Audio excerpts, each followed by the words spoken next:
So today we are continuing the study of Akhayāta, verbs. We went over, last time we were here, we went over Sankhya, numbers. Two kinds of numbers. There's, what are they called? Ordinal and cardinal or something like that. The 1, 2, 3, and first, second, third. Also your homework, I think, was to memorize Vinyu.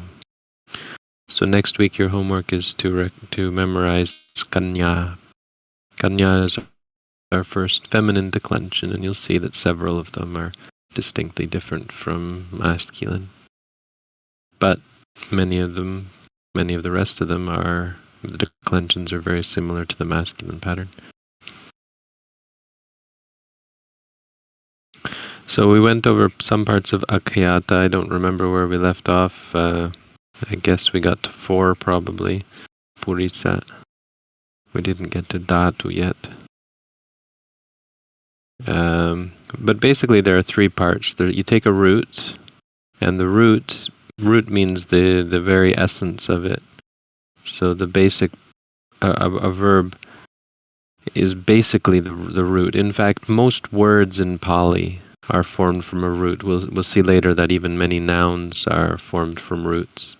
That's a great way to get a preliminary understanding of what the word means, because the root provides the meaning, the central meaning. Now, the meaning can be affected by a prefix, and of course the suffix and declension affect the tense and the number and that sort of thing. But the root is the essence of it.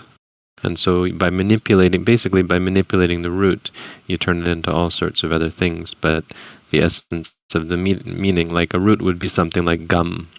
Gum is a very common root. Gum equals in regards to going. That's how you'd translate a root. You'd say gum in regards to going. It doesn't mean to go. To go means I'm not sure how you say it. Gamitung? No. Don't think so. Gachitung? Don't think it's gachitung. To go. Able to go. It might be gachitung. I was going to say it might just be gatung, but I don't think so. Anyway, I'm not sure. Gatung. Karitung. That's so. Sorry, karitung. This is the infinitive. The itung. We've seen that before. That means to go, to be. Gum doesn't mean to go, to be. Gum means in regards to going. Anyway, that's the root. And so the rest of the parts are what you'll be able to recognize from a completed form of a verb. So gacchati. Gacchati has the root gum. It's an irregular form, so the stem, you come up with what's called a stem. The stem is the root plus the suffix. So the root plus the suffix in this case becomes gaccha. It's just gum plus a, but gum is irregular. Gum plus a, it's a very simple way of forming a verb, but gum is irregular, so you end up with gaccha.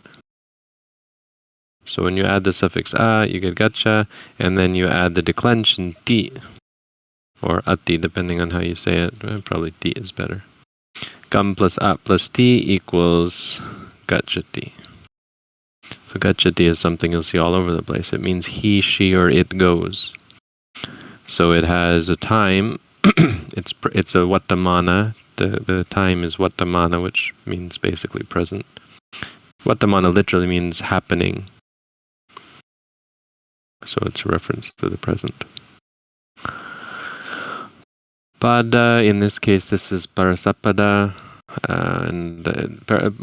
Pada can be confusing, just as I've said last time. Just know that there are going to be two sets of declensions that you have to memorize, and the one that's most common is the Parasapada. But I'll show you that in a bit. We'll go over that again. The Purisa here, it's third person. Purisa refers to the person, and first, second, or third. This is in English we would say third person, but in Pali they would call it the first person. Doesn't matter. It's in English we say third person. And we know the dhatu, the vachana is singular. This is the singular. We know it from the ending. This is the third person singular ending. Vattamana. So we get all that. We get the kala. We get the vachana. We get the purisa. We get pada. All four of these come from the declension. Dhatu, we have the dhatu as gam. Vajaka also is in the Vajaka will be in the suffix. So if it was a passive, if it was atanopada, gamiyate, you'd end up with something like gamiyate means if you said something like the forest is gone to by him, instead of saying he went to the forest, it's quite common for them to use these awkward sounding awkward sounding passive. The forest was gone to by him. So this means is gone to. It's a passive. Anyway, we'll learn a little bit about that later. I'm not very good at teaching all this, so hopefully I'll be able to explain how you get something like gamiyate. I think it's all in this textbook, so hopefully it'll become clear. But for now, rest easy. This is a much simpler, much more common and straightforward form, even though it's irregular.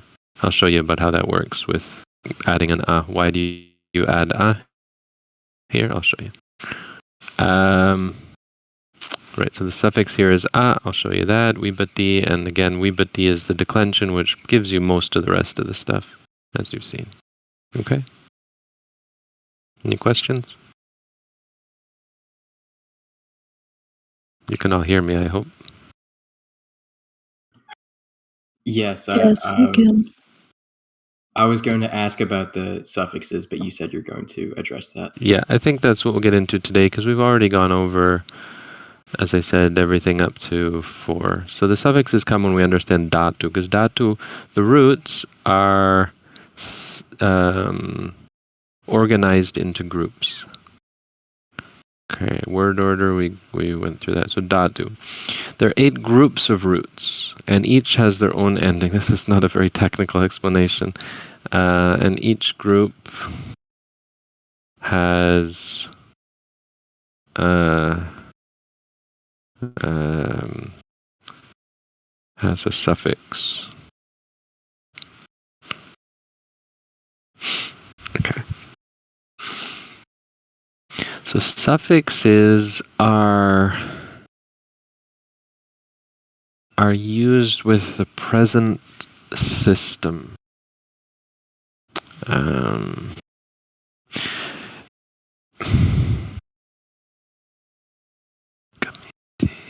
Yeah,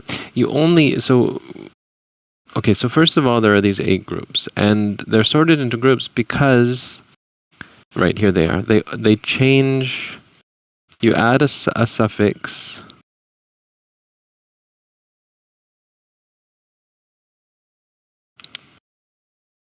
They're organized into 8 groups because of the suffix that is added in the present system. And I haven't told you what the present system is. Right. Each group has a suffix, has a present system. And present system is actually a word that I got from my Sanskrit teacher.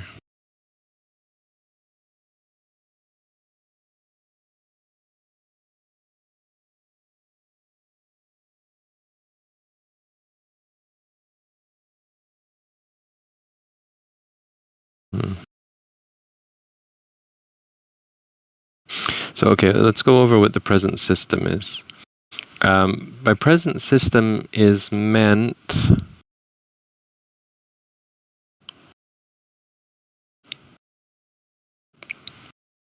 The present tense. So when a verb is in the present tense, it takes on this sort of form. You get a present stem. Gaccha. Gaccha we would call the present stem for this verb. We take a less irregular verb like bach. So bach is the verb in regards to cooking. Bach, add an a on the end, and you get the present stem baccha. Simple, right? That's most verbs are like, or many verbs are like that. Bach plus a, baccha. And so you take that present stem when you it's called the present stem. You use it for the present system. Yuttadhammo, of course, the present tense uses the present system. Just add your suffix on the end. You get third person singular.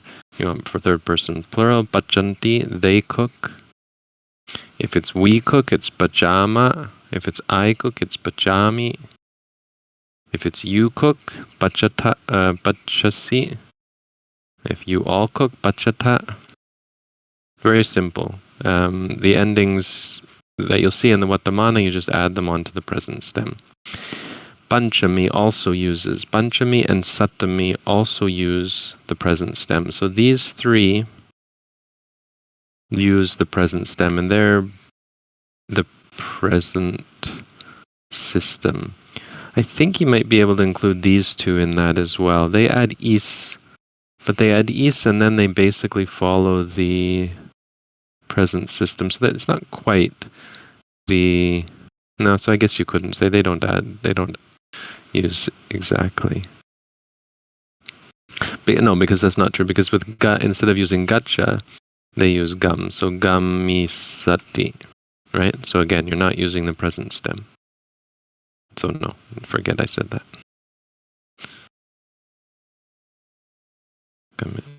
Okay. And the other part of the present system are present participles. Now we've seen these as well. Remember we had gaccha, what was it? Gacchato? Agacchato, when he was coming. Agachanto maybe it was, right? We'll see that when we go back there. This isn't a verb, this is a noun. But as I said, nouns. Agachanto was. Yeah. So anta is a present. We've seen this before. Anta and mana are present participle suffixes. Gachamana as well. Agachamana means the same thing. So if it had said agachamano, it would mean exactly the same thing. Anta and mana. And they also use the present stem. Okay, so that's what that means. And it's useful because of how common Yuttadhammo is. So even though you don't use it for the rest of these, the fact that you use it for Yuttadhammo is useful. It does make it useful. And Yuttadhammo is just by far the most common verb form. Okay, and so that's the only reason why they're organized into these groups. I don't expect you to memorize the groups, but recognizing that there are 8 different ways of forming the present stem is going to be useful because you're going to be able to recognize where the root is and what the suffix is and so on.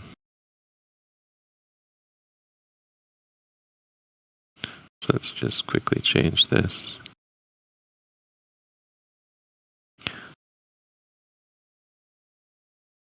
Okay, so rather than let's skip this for now, and I'll show these to you one by one. But these are the names of the 8 groups because these are examples.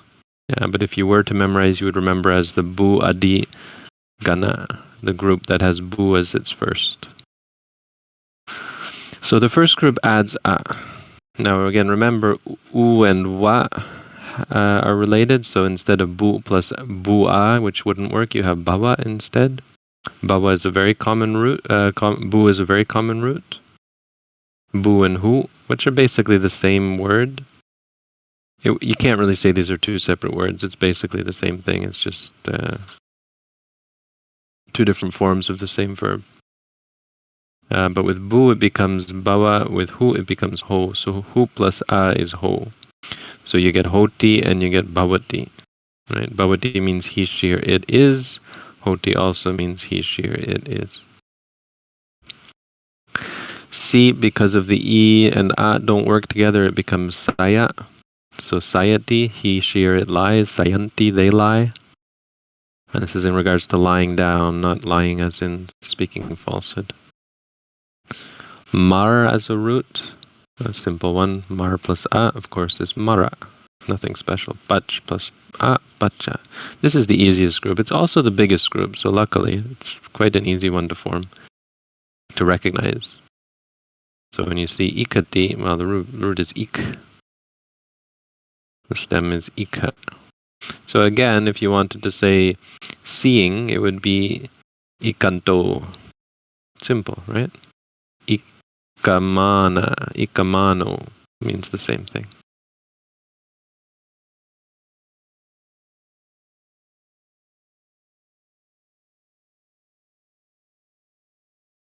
Lab, labati, gam. Again, we see here gam is irregular, so gam becomes gacha, and therefore gachati. Second group is a little more complicated. So what you're also adding an a, but you're also putting a nigihita. That takes place, is inserted and changes to the respective nasal, right? So what this means is you add the nigihita, but as we've seen before, nigihita, I mean, this would never work. But because it's beside a da, it becomes an anna. That's nothing surprising, right? So you add an a, and you add a nigihita before. Much, add ang, it becomes nya, muncha. So again, it would just be munchati. Quite simple, right? And remember, this present stem is only for present tense verbs. Present, and then panchami and satami, the optative and imperative. And the participles. For past tense, it would just use this root and is formed, as you've seen, hopefully fairly irregularly.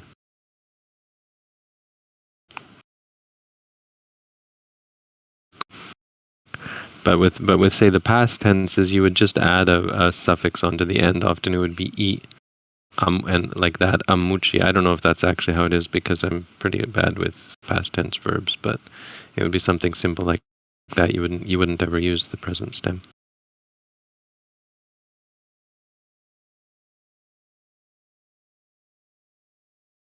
Nothing. So again, this should be here becomes m. Here becomes na. Right. Third group, you add ya.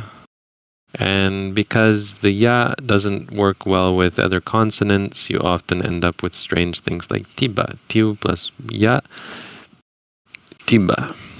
This is just sandhi, basically. It's because this is a labial. Because wa is at the lips, it changes into the harder sound with the ya. Tiba. Siba. Bud plus ya becomes bujha. Nah, don't ask me why. But this is kind of a rule where when you add ya, it changes to that group, the cha group. Ki is simple because you can add ya onto the end of a vowel. Mu is kind of irregular because you actually switch these. Muiha. This isn't a typo. Mu plus ya, muiha.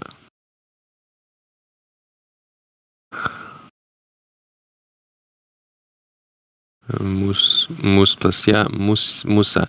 So see, in Sanskrit is it's the same language as Pali basically, but you would just leave it like that. So you would end up with something like musya, or maybe it's mushya. I don't know, because there's different sibilants in Sanskrit. But you would see in Sanskrit something like musya or mushya. In Pali, it doesn't allow that. So and in Sanskrit, you would see rajya, but you don't get that in Pali. Dyeing here does not mean death in regards to dyeing cloth. Raj, in regards to coloring, is perhaps a better way. Let's say coloring.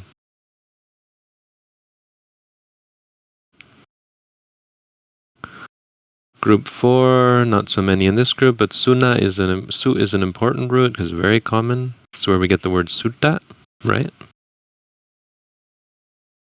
Sutta means a thing that was heard. Sutta means something. Actually no. Sutta is hard to say exactly where it comes from. It actually means thread. No, sutta means something that is heard.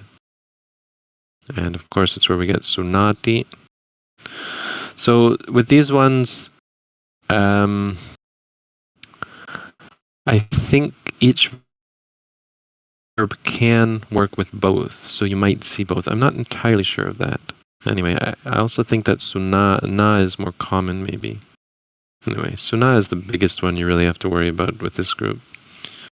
And you don't have to worry about these because you're only going to find this in the dictionary anyway, right? But why it's so useful to know the roots is, again, because so many different words are formed from the roots. So if you'll see this in the dictionary as well, sutta. And so it's kind of a sloppy way of, a lazy way of learning it is to just look it up in the dictionary that sutta means heard, something that is heard. But it's much more useful, valuable, if you know that sutta comes from the root su plus a past participle ending ta. So it's in regards to hearing, and then the thing that was heard, ta being the past participle.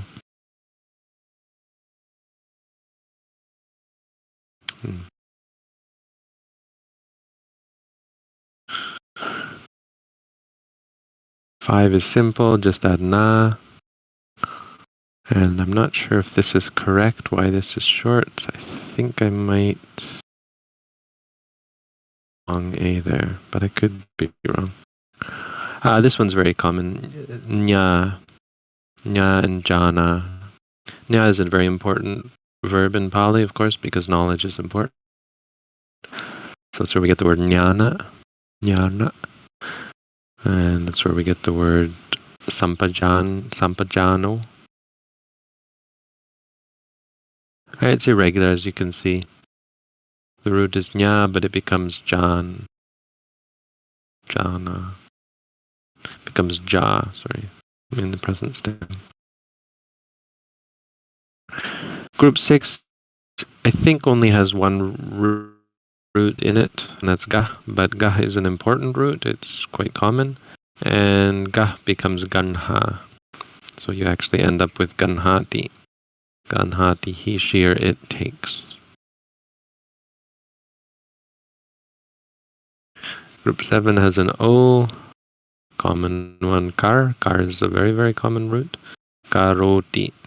This is why you get words like karoti in the opening verse, right? Karoti, basati wa, karoti wa.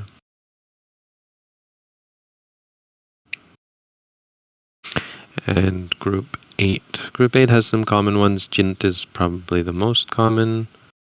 And so this here is not actually part of the suffix. It is simply an indicator that it's going to strengthen. Oh, here we have.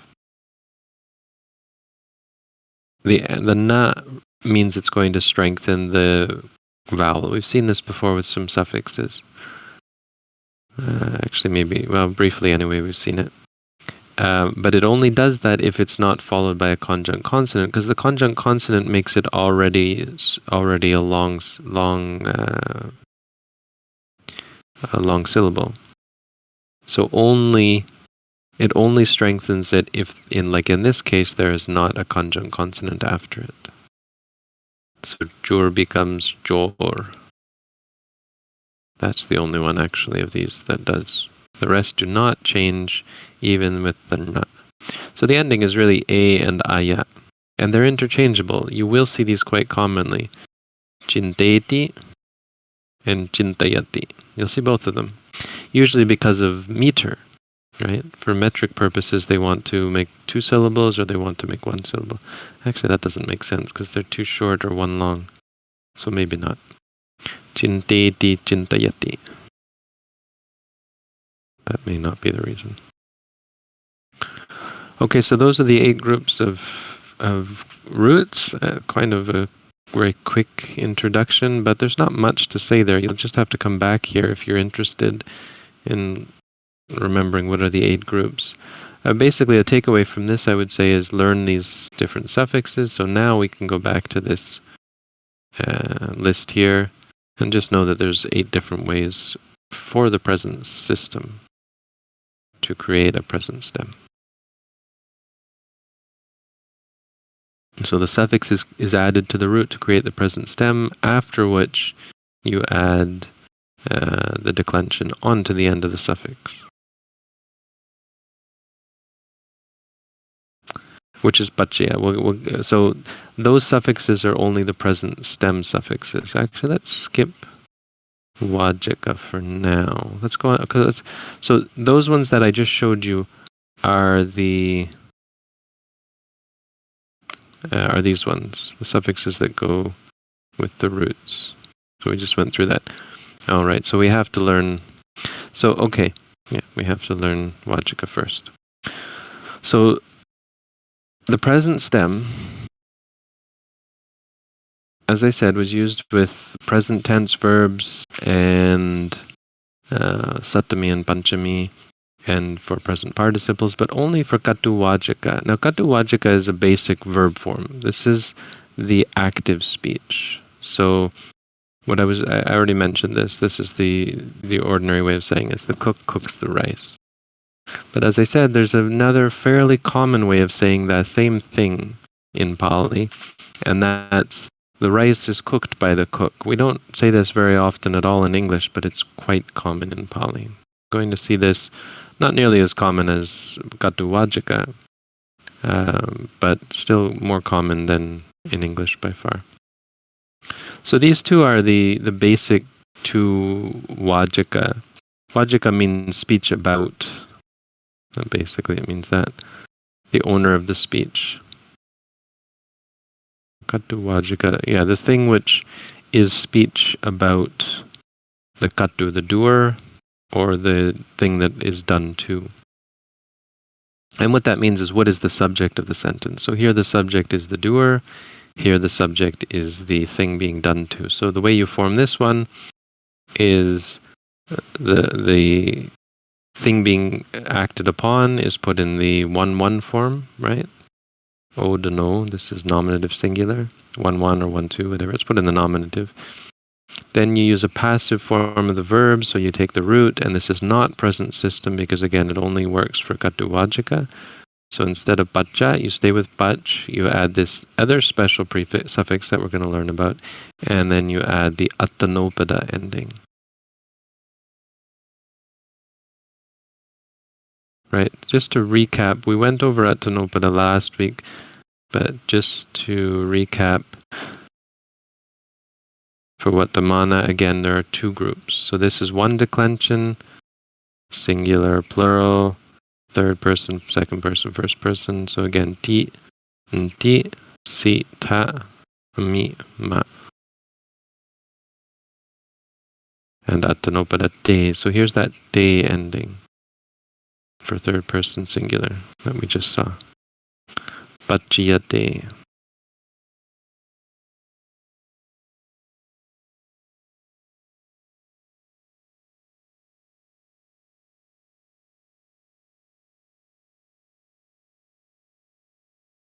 And then you put the person doing the action in the instrumental, obviously, by the cook. By the cook, 3-1. Yuttadhammo, the rice, 1-1. Pacchiyate, 3rd person singular, passive.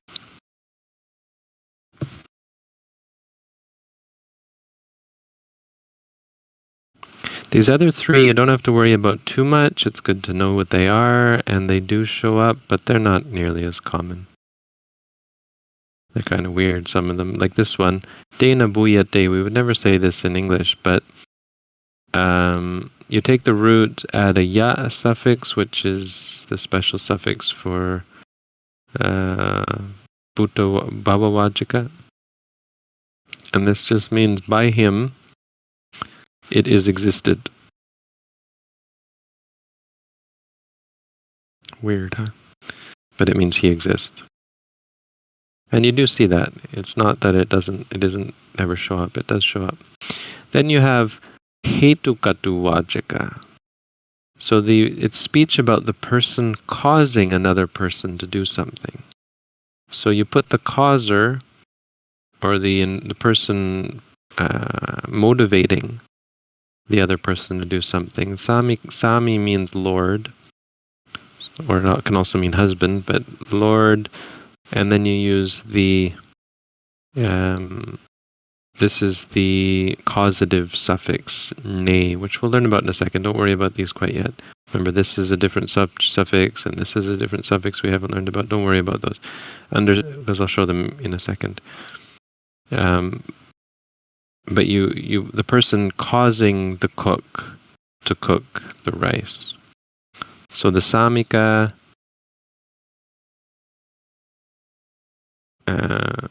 causes the cook here is in 2-1 in accusative, along with the rice. They're both in accusative. The samika causes the cook to cook paceti, the rice. It probably would be more literal to say the cook the Lord causes to cook. Causes, you can't really say it in English. Causes to cook the rice, the cook. Causes to cook the rice. Is basically what they're trying to say, or you just can't say that in English. And then, on top of that, you have hetukama vajika, which is trying to say speech about the thing that is being caused to be acted upon. So, the rice is caused to be cooked by the Lord, by the cook. So in English you'd have to say something like, the rice is caused by the command of the Lord. The rice, better to say the rice is caused by the Lord to be cooked by the cook. That's how you'd make sense in English. Let's just say this how you would in English.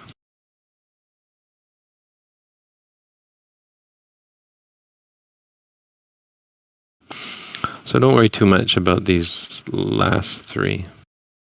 Know that they exist, but this isn't really a great thing that you have to learn so much about. Except that they have special suffixes, but you're not really going to come across this kind of sentence or this kind of sentence. Not so much. You're much more likely to come across this one and this one. And you'll come across causative, but it's usually not spelled out like this. It's usually just samiko paceti, that kind of thing. No, I guess you will. I don't know, we'll see. But know that there are special forms for these other three. That's all. Okay, so for ordinary sentences, you use these ones.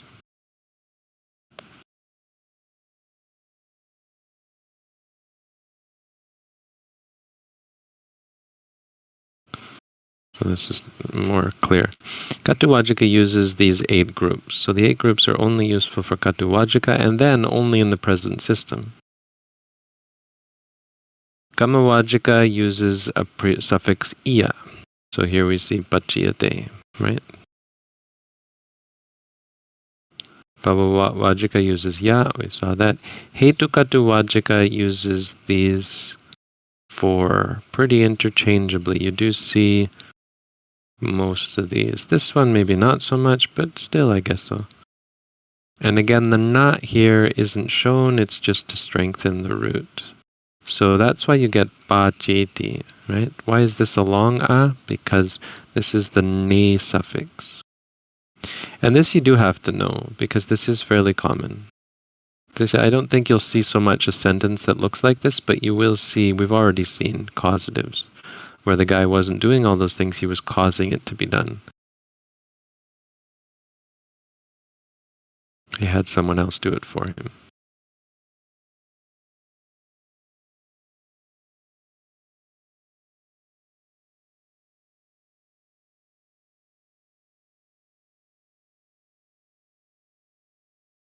Ne, nape, ya, napya. I don't know if this is correct. Does it really use ya? I guess it might. No, I think this is... I don't know if this is correct. Ne, nape, napya. Napaya. This should also be napya. I think these are actually the same. I don't have my books here, so I can't look it up. It's definitely not napaya.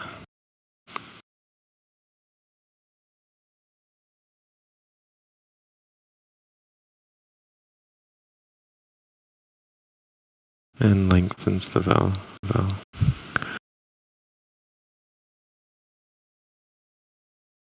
All right, how is that? That's a lot still. I think it would be a lot easier if I had examples for these and we could go through them slowly, but I don't, so we're just going to have to muddle through it. I think verbs have a lot to them that you don't really need to worry a lot about. Like if this is still not entirely clear, I wouldn't worry too much about it. Not at first anyway. It's the kind of thing you can gradually absorb.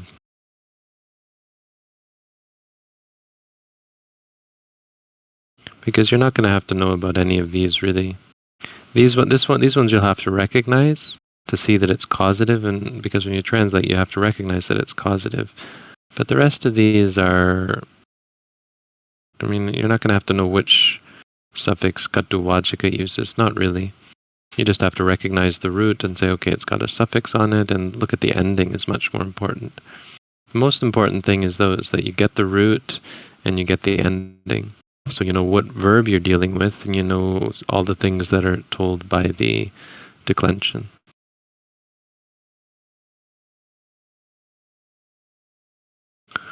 And that's verbs. That's everything that you need to know about verbs. I get you. It's probably not entirely clear yet, but I'm not too worried about that. As I say, I don't think you need to know all of that. I think what you're going to have to, we haven't started, but you're going to have to memorize these. At least absolutely I guess the first three, because Panchami you have to know and Sattami you have to know, but Sattami is not so hard because you recognize it with the Eya. And many of the forms are similar to the Vattamana. But you absolutely have to learn these endings. And once you've learned them, everything else is not such a big deal. Past tense is more about just recognizing that it's past tense, because these are so irregular. They're not really going to follow all of these forms. Not very well anyway. And many of them are not that common to see anyway. Bhavisanti you don't really have to learn, because you just remember it's is, and then it's just Vattamana endings. Kalatipati, as I've said, it's not really all that common anyway, but just know that it exists. I don't think I've ever come across it.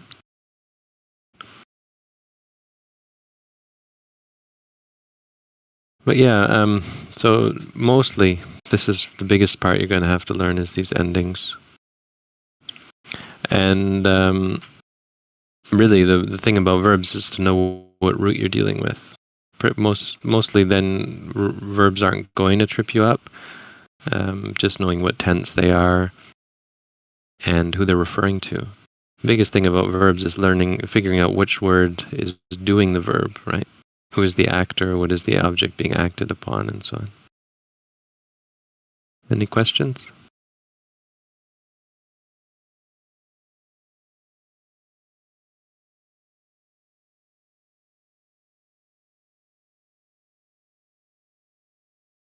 If there's no questions, we'll go on to Chakupala. Has anyone been doing translation and they have questions about Chakupala? Yes, I have some questions, but from the first paragraphs. Okay. and it is regarding to verbs. So we have agachanto, that's present participle. It's not kala 6, p, the second person singular. It's present participle. Yes. No, we've been over this a Okay. couple of times already. This is the Yeah. anta suffix. And parigahito, it's also a present participle or No. past participle. This is past participle. This one has added the ita, the ta suffix, but it has e, meaning it's a thing that is, it's a passive. So past participle, we've been over this, but probably not in enough detail. And you're going to see it so often that it's incredibly important to understand past participle. The past participle is just ta. Ta is the past participle added onto the end of a verb. Poof, you get a past participle. Gatta. Gatta. Right. Gatta means something that has been done. It's a thing that has been done. This is an adjective. Gatta refers to a thing that has been done. It adds meaning. That thing has been done. Gatta is a thing that has gone. Person, probably. A person has gone. Gatto. Right? It's how we get tathagata. Tathagato, a person. This could be agata or it could be gatta. Okay, but for passives, you add the e at the beginning. You don't always, but it's an indicator that this is passive. It's not always an indicator that it's passive, but here it is. Here it means the thing didn't do the grasping. It's the thing that was grasped or taken control of.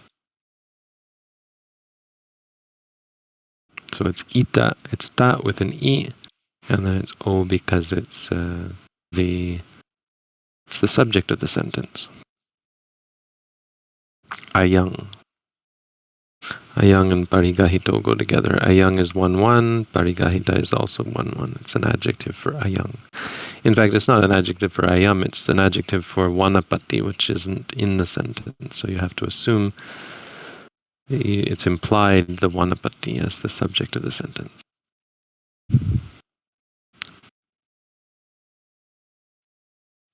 So those are all the questions. No, I have some more.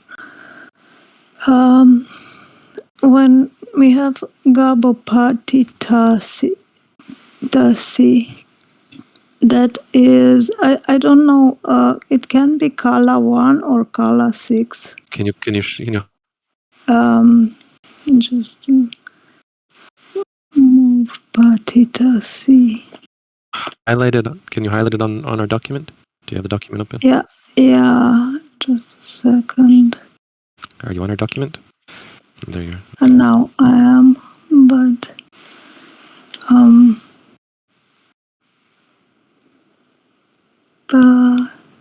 Oh, gabopati sasi. I found it here. yeah. Okay. So what's the question? I don't know.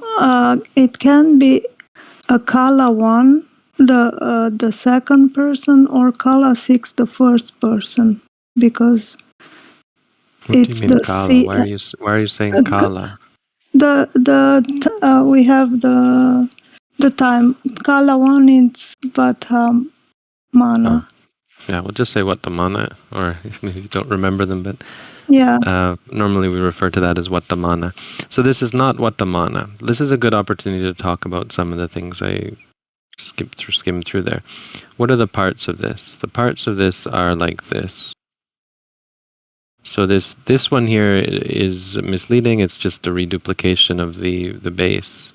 But the root is ta. Ta is a root meaning in regards to standing.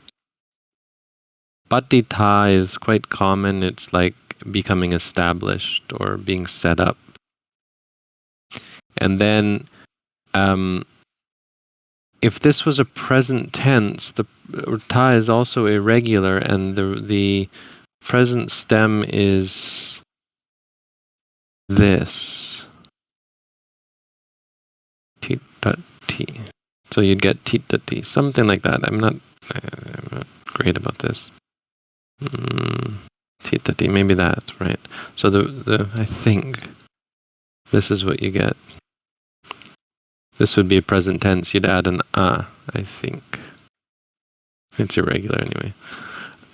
That this is not that. Here you've just taken the root and you stuck on a past tense ending. So your question is probably, is this a second person, right? Because second person ending is also si.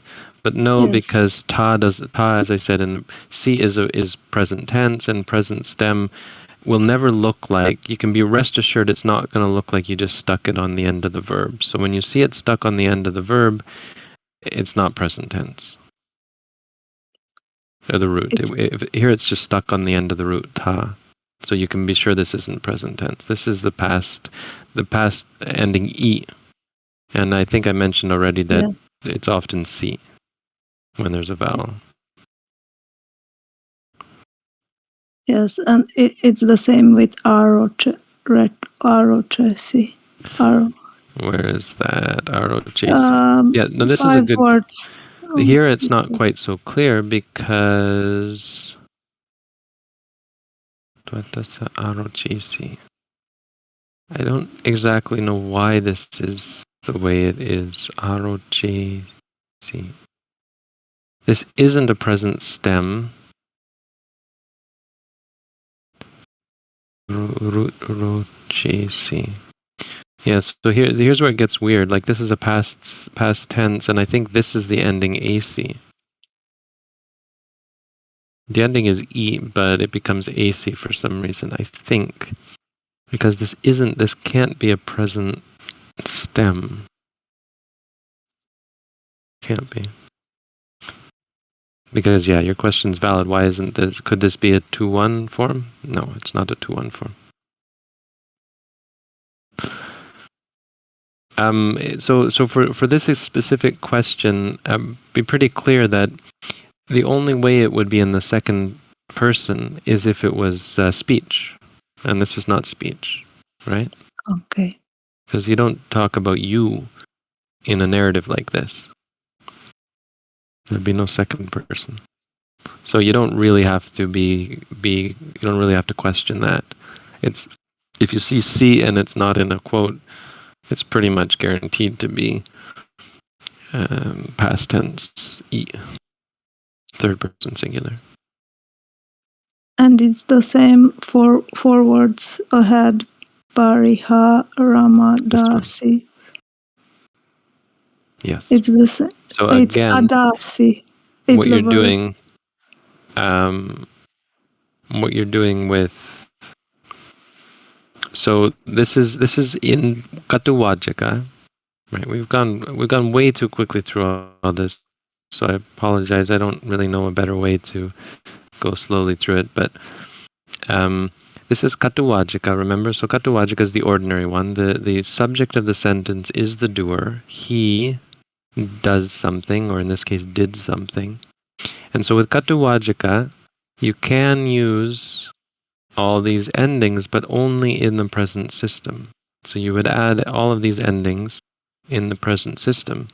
But this isn't what's being done, so you can see that it's not in the present system. Here you have the root da, and this is your biggest, right now your much bigger problem than figuring out verbs is to figure out what the actual root is. Pariharing, this is actually 2 words together, right? Pariharang. This is a nigahita, and this is adasi. So the root here is da. And so this is what you're eventually going to learn. And if you want, you can start by memorizing the ones listed here. If you memorize all of these roots, that's a good start of some of the more common roots for those of you keen to learn vocab. But there's just so many different roots that it's just a matter of taking the time to eventually learn what roots there are. So da is in regards to giving. You add an a on the beginning and an e on the end. Or and the you got past. tense. The I in the beginning, the prefix I is for the past. For past. Okay. Yeah. And e is the ending, but again, as we've seen, it becomes si when there's a vowel. So you get adasi. So for reference, if this was in the present tense, it would be dadati. Because da is irregular, I guess. Well, obviously. But the present stem of da is dada. Dadati. So if you saw this, And you'll just have to eventually learn that this is the irregular present stem of da, is dada. And so you'd end up with dada plus ti. But what you know for sure is that this is not that. There is no present stem being created here. So this is not, so here it would be dadasi if it was going to be something like that. Dadasi, he or you give. And if you're telling someone to give, it would be dadahi, give. But dadasi. So you can be clear that adasi is not that. So it's quite clearly not the 2-1 present tense form of the verb. So again, going back to Vajika, what we've seen so far, I think, has been entirely Katuvajika, so especially the passives. So Katuvajika, again, not to be overwhelmed by all these terms, Katuvajika is just ordinary, active, he, she, or it, or something does something. The doer is the subject of the sentence. But with passive, this would be tena, by him, this thing is done, adasi, tena, and then I'm not sure quite how you'd form this. But I think you'd form it a little bit differently. But then it would be by him, the thing was given, which has the same meaning, it's just a different way of saying it. Anyway, we'll see when we come actually across a real example. So we haven't gotten through this one. Have we gotten through this paragraph yet together? Yes, but we stop at akasi. You selected 4 words. Those tasa, palo, tina, mang, akasi. I think we discussed that. Or not. Okay, his name is talking. Yeah, I think we did this. On his naming day, the Sethi gave him the name Bala because he protected. Bala means the protector, and it's because he protected the Vanapati. Okay. Yeah, and that's where we stopped. Okay, so let's continue.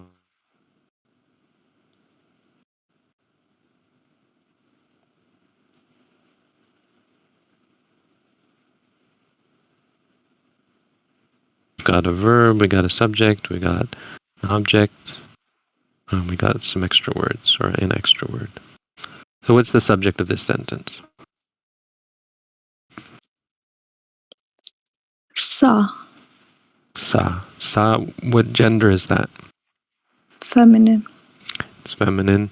It's a feminine form of ta, right? Ta is the third person pronoun.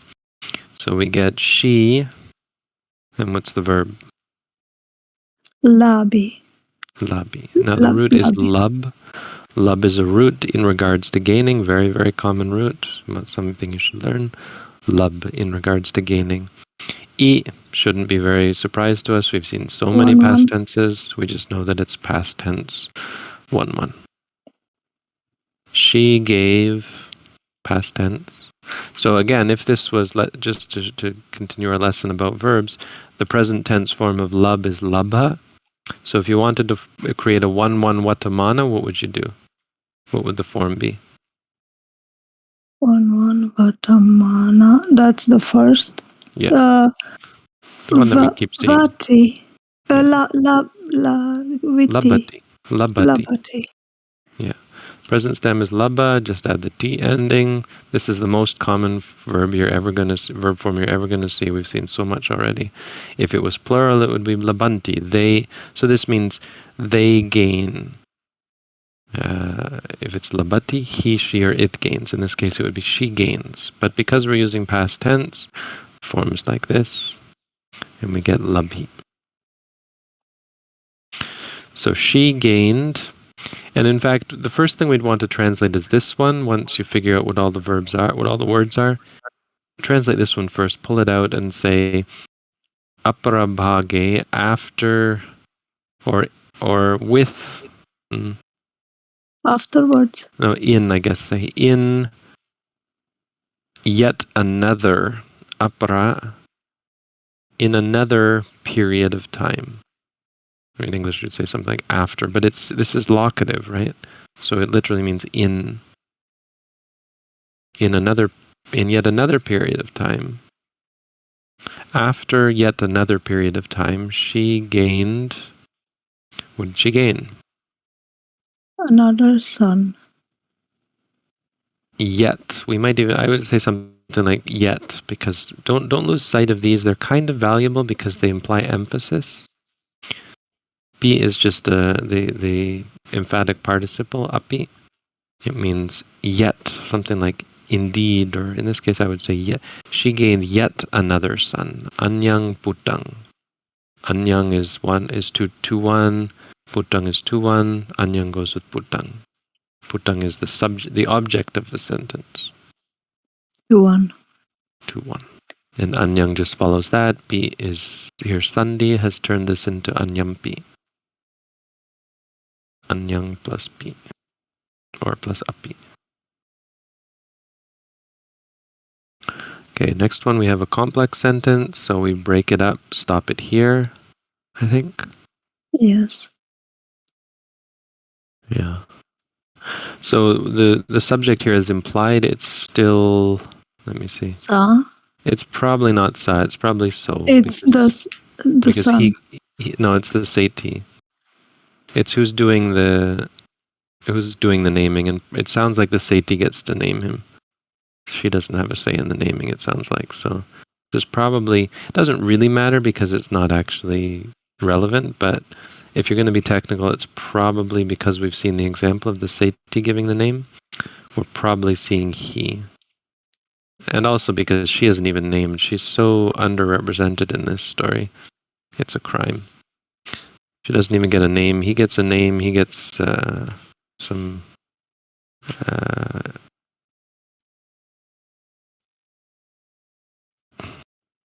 he gets to do things.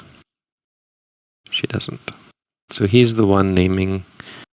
It doesn't matter. He, she, they, akasi, because we see this here. But we also see here katwa. Sorry, we see it here. Who did the doing? So again, this is the root kar plus twa. Kar plus twa means it becomes gerund. katwa. So gerund. Having done the name, having made the name Of him. maybe It's for tasa. maybe for him. I can't remember what we decided on. It might be for him. So it's 4-1. Yeah, probably 6-1, but I don't really know. 6-1 of him. And the name was Chulapaloti. The small protector. Yes. He got the name Chulapa. And the T, it's because that's the name, and it's like in quotation marks. Yes. Yes, that's an easy way to think of it, but a more literal or technical way of thinking of it is iti means thus. Yes. So made the name thus Chulapala. So like literally it would be something like putting see here. Like the translation would be something like made the name thus, and then a colon Chulapala. Okay, and because it's about a boy, it's Chulapaloti. But if it would be a girl, then what? Instead of we would have the a. A common way would be to just put Chulapala. Okay. Another way to do it is you'll often see Chulapalini. And that's for the feminine. Or even just Chulapali. Okay. Names, if you look in I made a list of female names that I found, names of bhikkhunis, because I would have female students who ordained and had to give them a name. So I made a list of, because there's not as many, but I made a list of all the bhikkhuni names I could find. And you'll see that it's often the same word as you would find for the masculine, but with that sort of thing. It would be an a or an e or an ini.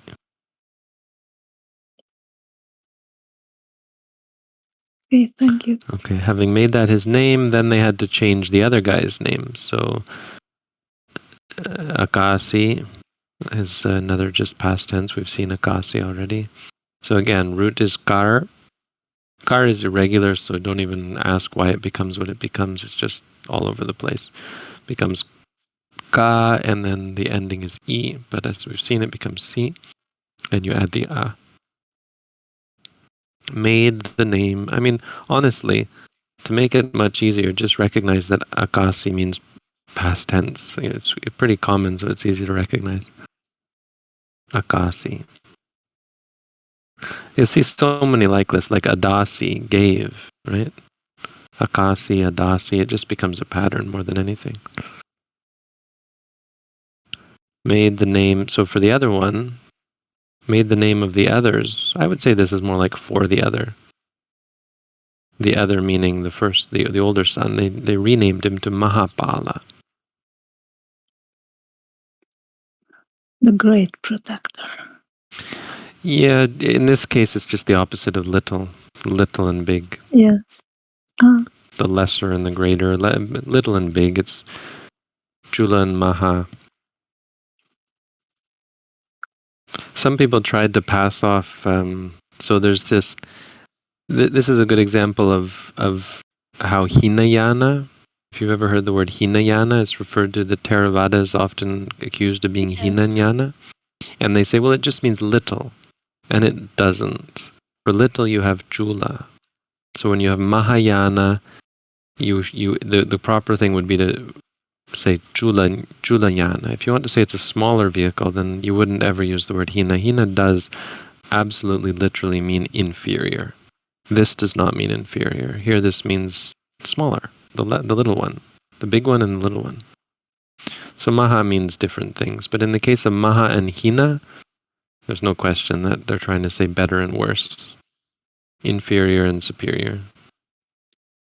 In fact, it's not, Maha doesn't really mean superior. In fact, Hina and Panita would be superior. Panita is, you don't normally see Hina and Maha together. I don't think I've ever seen it. Usually it's Hina and Panita.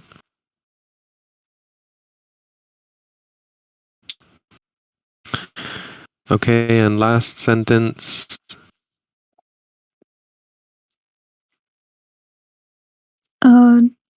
It's with him. What's the subject of the sentence? It's implied. No.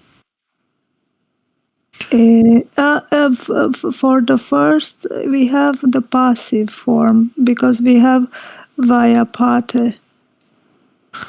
So Vayapate is actually an extra word.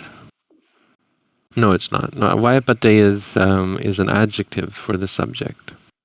This isn't passive. So it's not the verb. No, it's they. Te means they. Don't forget that te doesn't. Te can be. This is a 1-2 form. No, it's 1-2. Oh. So te tang. You haven't memorized this one yet. That'll be your next job after the feminine. So te tang nang te ne. So te is here. This is a 1-2. Nominative plural. It's from ta. It's from not from tumha. It's from ta. Yes. Okay. No, remember, tumha would only be in speech. Second person stuff you won't see like this. You'll only see it in speech if the person is talking, because you can't say it like that. You see, once upon a time you did something. So that's the subject. Yes, they referring to the two brothers. They, those two brothers, Vayapate, attained apata, attained vaya, age, having come of age, we would say in English. They who had already come of age is literally what it is.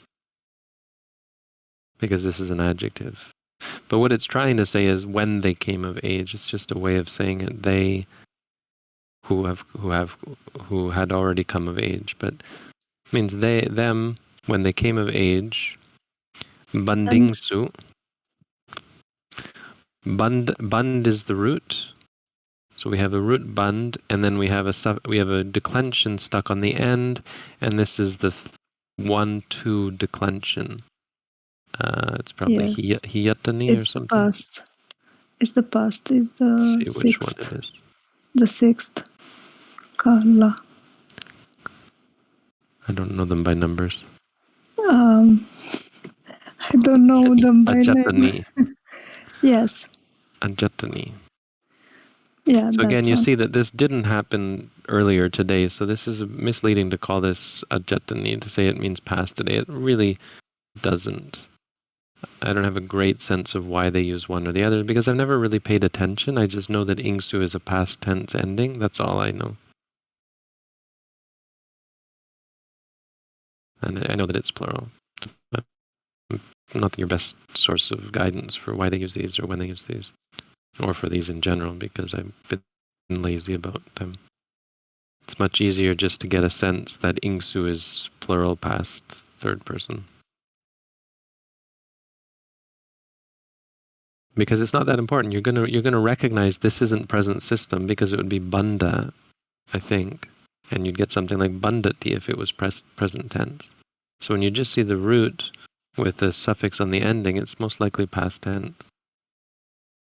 And you can cheat by not even knowing that this is plural because you know the subject is plural already. So you know that teaches you that this must be the plural ending. So you learn as you go. You don't have to do all that memorizing. It's just the part is figuring out who the subject is. But it's not as, you don't have to get as technical as all that might imply. Okay, so when they came of age, they became caught up in the catching up. This is a common thing to do in Pali. Repeat the root as a noun. So they get caught up by right? Third 3-1. Yes. They got caught up by the catching up, or they got trapped by the trap, or they became bound. This literally in English, it's probably a cognate in English or from Latin. Bund in English is bound, same word, exact same word, same family of languages. They became bound by the binding of the gara. Gara means household. So it means they got caught up in householdly affairs. They didn't get married, I don't think. The younger one might have gotten married. The older one did not get married, I don't think. Let's see. Anyway. So it has nothing to do with marrying, because I found in the digital Pali dictionary that Vayapate means having been fit to marry. Is No, that the same? Vaya means age. Okay. So this just means when they came of age. It's an idiom in English. We also say this. When they came of age means when they're kids, they don't have to get caught up in household affairs like commerce and so on. But when they came of age, they had to get caught up in it. And then this sentence after another apara, another baga literally means portion, but here it means another portion of time. We've seen this already. In another portion of time. And here the subject. This is the subject of the sentence. It's plural. This is an irregular. Pitu is irregular, becomes pitaro in the plural. And it's plural because there's two, but whatever is the last one in the compound gets the declension. So this declension is the declension of pitu. Mata doesn't take part in the declension because mata is truncated, being the first part of the compound. Whatever's at the end gets the declension, but it's plural because there's two of them. Mata pitaro, the mother and father of them. The implication is, of course, their mother and father. And that word is 1-2? Yes. Okay. And this means literally, again, we have angsu, right? We had ingsu. Angsu and ingsu are form past tense, again, ajatani. So we know this is past. And you have to be able to separate this out from sandhi to know that this is... Yes. We've seen this already, I think. It's Didn't time. we see this? Yeah. Or we went over this somehow. Yeah. No. I think we looked at this verb already. But anyway, it means they made their time. And it's an idiom for they died. They made an end to their time on earth.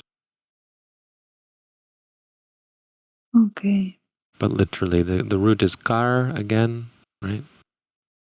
In regards to doing. So they did their time. It's an idiom that means they died. Something you'll see quite common. Whenever they talk about death, it's usually kalamakasi. Kalamakasi, kalamakangsu. Akangsu is because it's plural, right? We got two people dying. As opposed to akasi, right? Akasi, past tense. Same verb. Akasi, singular. Akangsu, plural. This next sentence I had a real hard time with, I remember, when I was trying to figure it out. But I think I know what it is now. And it's using this here. This itara means the other. Itare, actually. Sorry. Itare is the other, but it's plural. And let's see if I can figure this out. Vicharingsu. So the Thai says something like, I think something like, their relatives or other people or whoever was in charge of it distributed all, and we have emphatic here, just meaning the entire, all of it, every single bit of it, of their vibhava, which I think means their wealth. Prosperity, yeah. Every single bit of their wealth to the other two, to the others. And so when I read this, I thought it meant, well, all their wealth went to somebody else. No, it went to the other two, which is referring back to Te, which is referring back to the two boys. It means that all the wealth of the parents went to both of the children. But where does it say to the other two? Well, itara means other, and Okay. itare is plural. So It's not the others. relatives split it amongst themselves. No. But The okay. relatives or whoever, the lawyers maybe, I don't know. The lawmakers, I think that's what it is, distributed the wealth to the two boys, to the others. But here the others means the ones referred to earlier. Itara, I think, means the ones we've already referred to.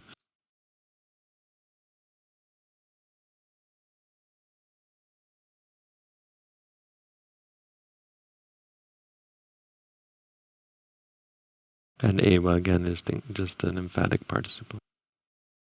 To those very others. To those very others. It doesn't say to those very others. So ewa helps us to see that it's talking about the ones we've already talked about. Like those very others. Not just any others, those very others. Like, it's an awkward way of saying it, but that's what this ewa is here for, I think. Whereas this one is here to say every single bit, like absolutely all of it. This ewa is saying not just any others, to those very others, to those two, the two we were just talking about, the two brothers. Well, don't worry about that, but that's why I'm just pointing out that, yeah, these emphatic participles do help to give clues to the meaning. But this sentence is really difficult, actually, because it's not entirely clear where the money's going to until you read what someone else has explained it as. I thought, oh, so all the wealth went to somebody else, but no. And it sounded like the boys were doing it, because who's doing the distributing? It sounded like the boys were distributing it. Or the parents, maybe, but the parents are dead. Maybe what it actually means is that in their will, because they would have a will that they'd written out. So this could be, but the Thai says no. But we could assume that it could mean that the mother and father left all their wealth, distributed, but you could say left all their wealth, every bit of their wealth, to the two boys, to the others. And Vibhavang, it's masculine to one. If Vibhava is masculine, yeah, it's 2-1. It's the object of the object of the verb. The verb is distributed. What did they distribute? They distributed all of the Vibhava. Yeah, it makes sense. Every little bit of it. Remember, don't ignore these. I don't. Sometimes you'll see translators ignoring these. I'm a terrible translator because I like to be a little more literal, and it ends up sounding pretty bad. But it gives you the sense that absolutely all. And that's from Api. Yeah. And this one again means those very others. That's how I would translate that. It just doesn't make. It's not very fluid. It's not how we would say it in English. That's all. But it's it seems to be how they let you know that it's the ones we've already talked about. Okay, so let's stop there. I'd go on, but I'm taking up someone's space here. I'm not at home, so. So your homework is Kanya, the first feminine.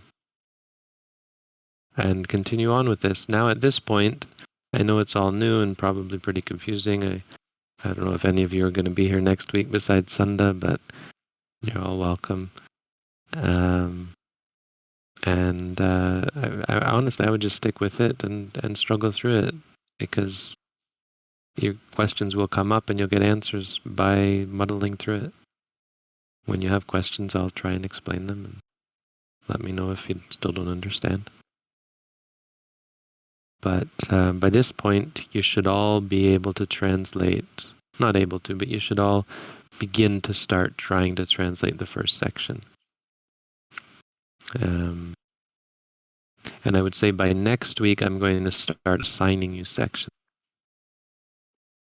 so that you will have questions. So in the meantime, try and muddle through the first section. And I can say that because we've already gone through it, right? So you should have some idea, if you've been paying attention, how to go through it. That shouldn't be a real big ask. But then starting next week, I'm going to actually ask you to start translating ahead of me. So I'm not going to have gone through it in advance with you. So part 2 is probably going to be some part of next week's homework. Any other questions? Not from me. The grammar's basic. Sorry, just a second. The grammar's basically complete now. There's 2 other parts that will go, or no, there's 3 other parts that will go through. Kittaka, which isn't a big deal. And why do we go Kittaka and then Samasa? Okay. Right, Kittaka first, then Samasa. Compounds is a big deal, so you'll have to learn about them. It's not a lot because we've already started looking at compounds, but it's good to know the theory behind it. This isn't really all that necessary for you, but it will help. It will help you to know why I translate compounds the way I do, because I'm able to recognize the different types of compounds. And then Tadita, which is also not another big deal. These are interesting. Kittaka and Tadita are interesting, but they're not basic grammar, they're advanced grammar. Not really something we have to worry about in the beginning. So we're basically done with the grammar. And it's at this point, this is where, when they've taught you this much, they would send you off to start translating. So that's what I'm going to do next week. Go ahead.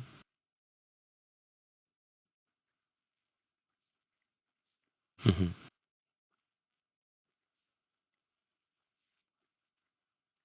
Yes.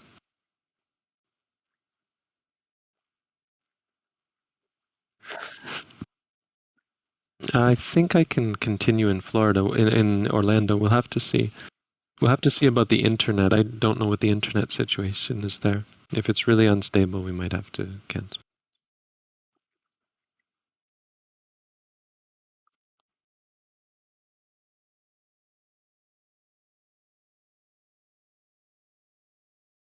And we stay with the same hour? Yeah. Okay. Okay. Have a good weekend. I'm Yeah, kind go of new here. Is it okay if I ask a question? Yeah. So what's kind of the big advantage of like knowing the actual Pali compared to like reading some kind of translation someone's already done? Well, if you were to join our study group, I don't know if you're in our study group, but you might see how I'll often make comments on how the translation isn't perfect. And that can, in some cases, it can be a bit of a deal. Like some of them in the study group have seen that if you listen to if what I'm saying is true, then it actually does significantly affect your understanding of the text.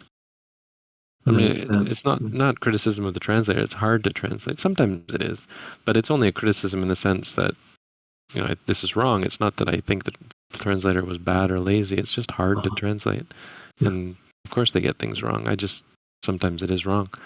And sometimes it's impossible or near impossible to find a good translation because it's just not the way we say things in English. Makes So sense. sometimes what's really great about translators like Bhikkhu Bodhi is that they're able to find some other way of saying it that actually makes sense in English, that I wouldn't have been able to do. Yeah, the dukkha, the suffering or unsatisfactoriness or something. Well, those aren't a big deal because that's more of a philosophical. That the language doesn't help you so much because Pali is the same as English. In English, words have many different meanings and subtle meanings, and in Pali it's the same. Just knowing the grammar doesn't always help you. Like even with karma, there's no way that you're going to have an understanding of karma by grammar. Karma doesn't really mean karma at all in Buddhism. What it's literally translated as dharma is interesting. Dhamma is interesting because of where it comes from. And there's I could give you a whole talk on how the etymology of dharma is interesting. So yeah, sometimes it is quite useful, but that's not that deep because it's just learning what the root is, and then poof, you've got your answer. But more subtleties like prefixes to verbs that add subtle meanings, these emphatic participles that you've seen that add subtle meanings, the subtlety is lost or changed often in the translation. Got it. So there's no need to learn Pali. You don't ever have to learn Pali. Shouldn't be ever high on your agenda, especially when you're limited in time. But if you've got lots of time, and if you're keen on going quite a bit further, then Pali is useful in the long term. Understood. Okay. And Mm-hmm. the da in Dharma, it's giving. It's that No, part. it's not. Okay. Well, it's not, especially because it's not da, it's da, right? Completely Yes. different. So it's not Yes, at all that's related. right. But the root Yeah. is actually dar in regards to carrying. Okay.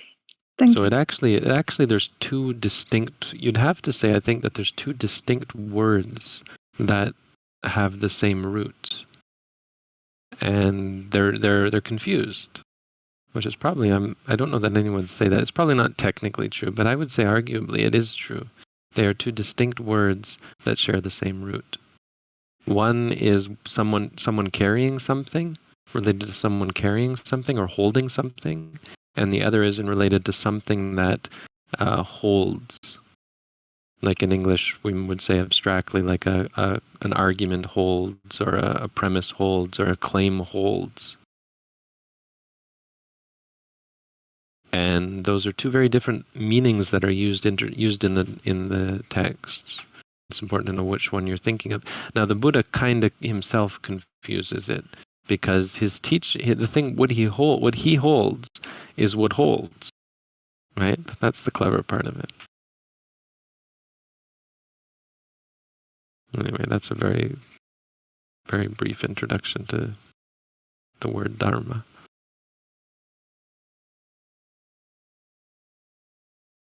Mm-hmm.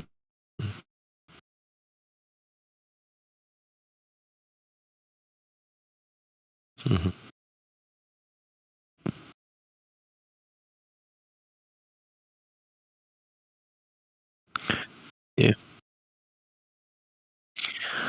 It's hard. It's an irregular sort of construct, but I've been told that it absolutely, almost certainly, has nothing to do with being around the nose. Yeah, to the front, to the fore.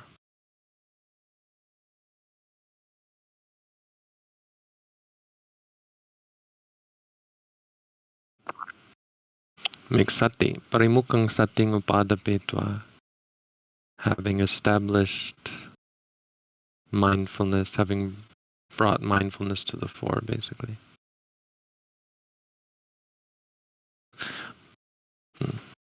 I'm not sure exactly why that is. It's been a long time actually since but I did ask specifically a long time ago about this on a Pali study group, Pali mailing list, and someone explained that no, it most likely does mean having brought to the front.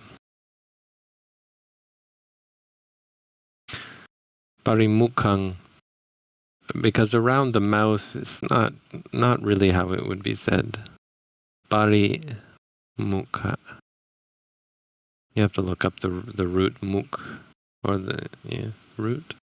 You have to look up the usage of the word parimukha in other places and see how that word is used.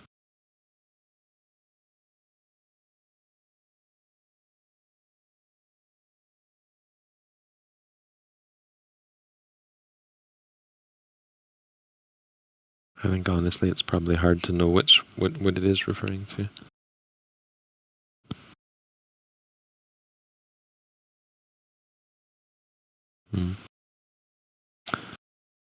Yeah, but that's just the CPED probably. Digital Pali Reader it's just compiling other people's dictionaries. All right. So I have to go. Have a good week, everyone. Sadhu. Sadhu, sadhu, sadhu.